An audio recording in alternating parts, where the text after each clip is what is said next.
Muito bem, vamos iniciar o nosso módulo 3 com as normas aplicáveis a todos os estados e Distrito Federal, estudando a nossa Lei Complementar 24 de 75. A Lei Complementar 24 é aquela que estabelece, regula a forma como benefícios fiscais serão concedidos e revogados através de deliberação entre todos os estados e Distrito Federal com relação ao ICMS.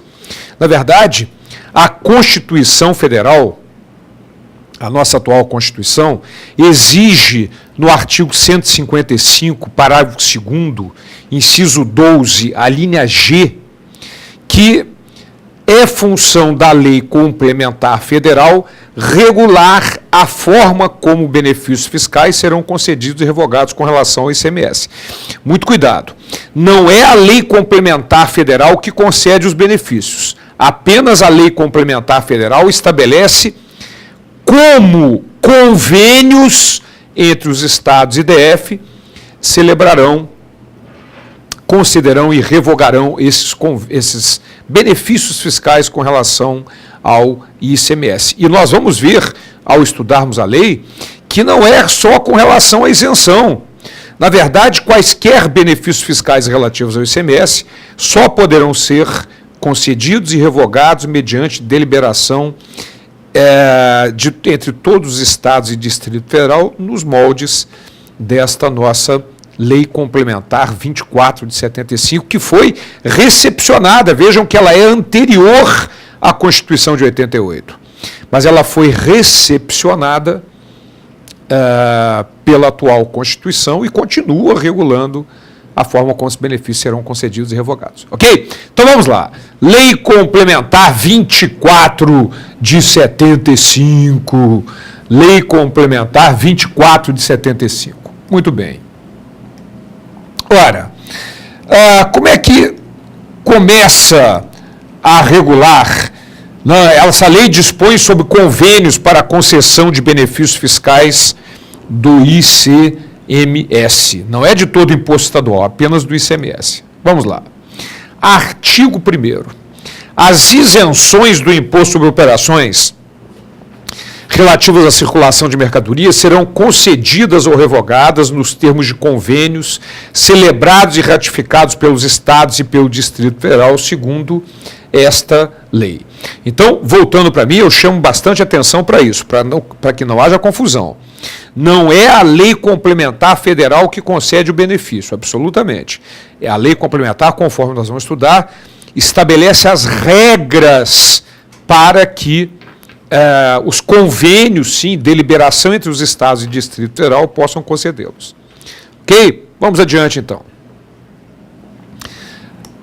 Artigo 1º, parágrafo único. O disposto nesse artigo também se aplica, ou seja, não é só para isenção.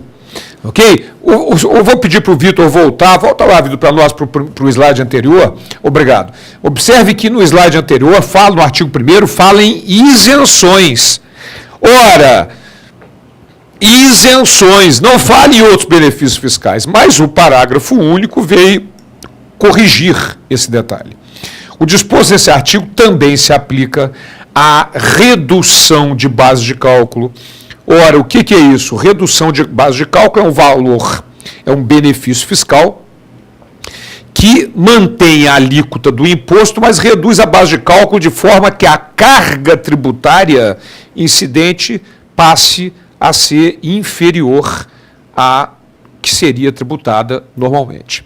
Então, por exemplo, no caso do ICMS de alguns estados, para veículo usado, há uma redução de 95% da base de cálculo, de tal modo que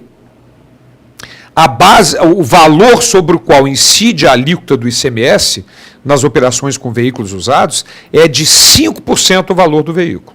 Então, se um veículo usado foi adquirido por R$100 mil, a base de cálculo é R$5 mil. É uma redução de 95%. Como é um benefício fiscal que resulta, em última análise, numa redução da carga tributária, este benefício fiscal só poderá ser concedido através de deliberação entre os estados e DF. Ok? Vamos lá, adiante.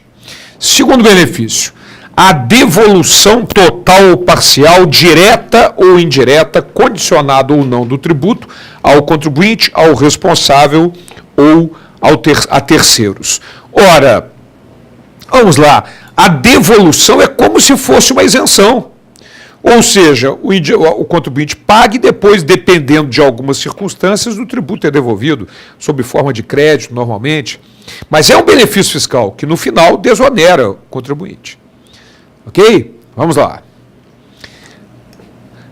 A concessão de créditos presumidos.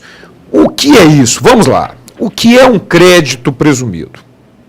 Muitas vezes, de acordo com a própria Constituição Federal, no artigo 155, parágrafo 2º, inciso 2, se uma etapa é isenta ou não tributada, ela não gera crédito para a etapa seguinte. Ok? E se por acaso uma etapa for isenta, ela tem que estornar o crédito da etapa anterior. Ora, mas vamos imaginar o seguinte, eu vou desenhar uma figura para que a gente entenda bem essa questão do crédito presumido. Vamos lá. Imagine a seguinte situação. Se nós temos aqui um estabelecimento A e temos aqui um estabelecimento B, esse estabelecimento A vende para o B e B vende para um consumidor. Vamos imaginar que este venda por R$1.000 e este aqui por R$1.300. E vamos imaginar que o nosso ICMS seja de 10%. Maravilha. Ora, isso vai resultar num débito para essa empresa de 100, que vai gerar um crédito de 100 ao entrar aqui e ao sair um débito de 130, que vai resultar no final do período de apuração do ICMS a recolher de 30. Maravilha. Ora, na verdade, portanto, imagine o seguinte, vamos colocar uma situação na qual esta operação aqui tem uma isenção.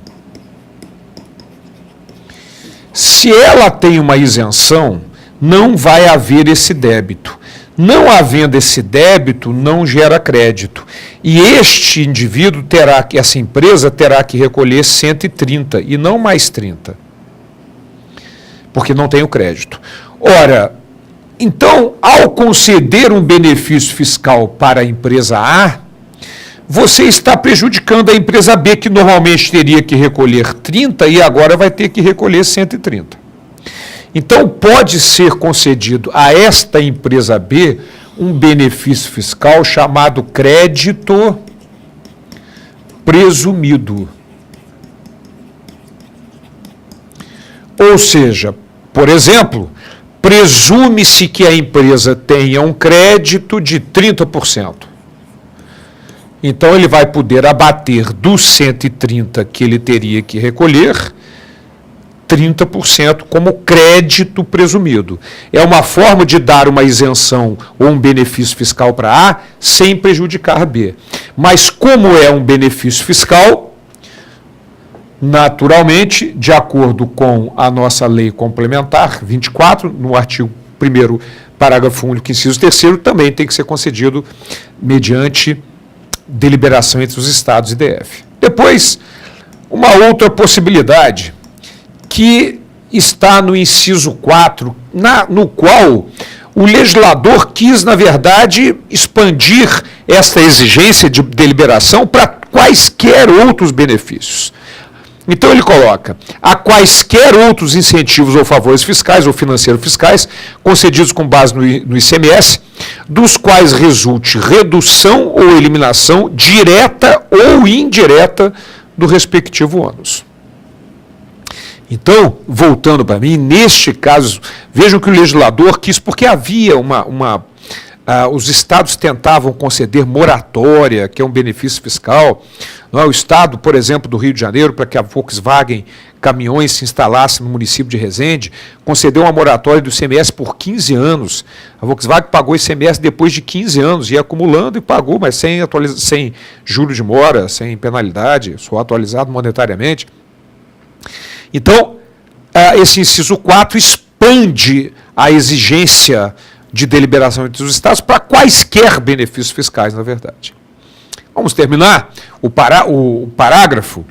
Lá no inciso 5º, as prorrogações e as extensões das isenções vigentes nessa data, ou seja, na data da Lei Complementar 24, né, as prorrogações também seguem o mesmo critério. Muito bem, então, minha gente, observe o detalhe.